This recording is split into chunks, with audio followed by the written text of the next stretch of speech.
Aspiring aimers welcome to major chemistry. આજે આપણે BSc sem 6 question number 6 discuss કરીશું. Question number 6 પણ question number 5ની જેમ એક ન્યુમેરિકલ છે.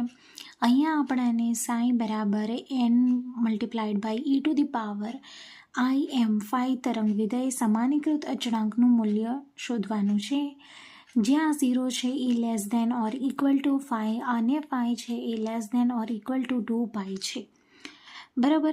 અહીંયા આપણે પહેલાં સમાનીકૃત તરંગ વિધેય માટેનું સમીકરણ લખીએ છીએ, તેની કન્ડિશન લખીએ છીએ અને પછી આગળ વધીએ છીએ. આ ન્યુમેરિકલ છે એ પ્રીવિયસ ન્યુમેરિકલની સરખામણીમાં થોડું નાનું છે, તો તમે અહીંયા કન્ટેન્ટ એડ કરી શકો છો, જે આપણે ક્વેશ્ચન નંબર 5ની અંદર લાસ્ટમાં નોંધમાં એક્સપ્લેનેશન આપી છે તેને તમે અહીંયા પહેલાં લખી શકો છો. તો તમારું કન્ટેન્ટ થોડું આ ક્વેશ્ચન માટે ઇન્ક્રીઝ થઈ જશે. જેમને આ દાખલો અત્યારે સમજ્યો હોય પણ પરફેક્ટ યાદ ના રહ્યો હોય તો એ થોડી થિયરી લખી અને એડજસ્ટ કરી શકે. ઓકે, તો પહેલાં અહીંયા આપણે કન્ડિશન જોઈ લઈએ કે psi multiplied by psi star d tau બરાબર 1.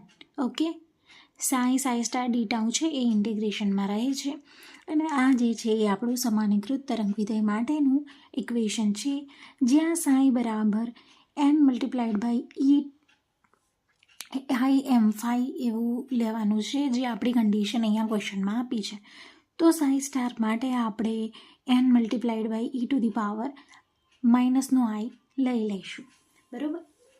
હવે અહીંયા આપણે સાઈ અને સાઈ સ્ટારની આ જે વેલ્યુ છે તેને આ ઇક્વેશનની અંદર મૂકીએ છીએ.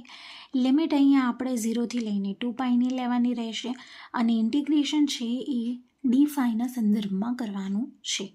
નવું ઇક્વેશન આપણી પાસે આ ટાઈપનું આવી જશે કે n multiplied by e to the power im5 multiplied by n multiplied by e to the power -im5 integration આપણે d5નું લીધું છે અને લિમિટ આપણે 0થી 2πની રાખી છે.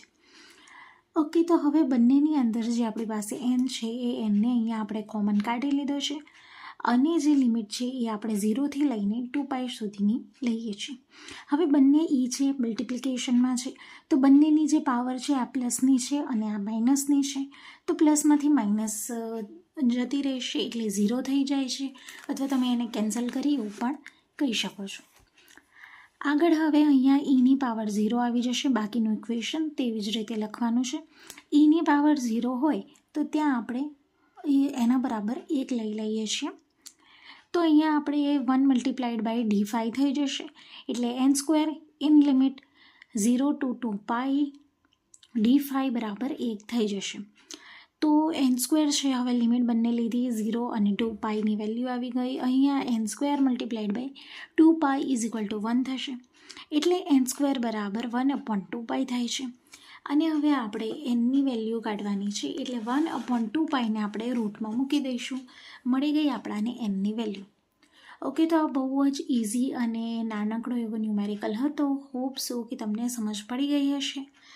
આગળમાં જે નેક્સ્ટ ક્વેશ્ચન છે, આગળના વિડીયોમાં આપણે હેમિલ્ટોનિયમ કારક જે છે તેનું ડિસ્કશન કરીશું.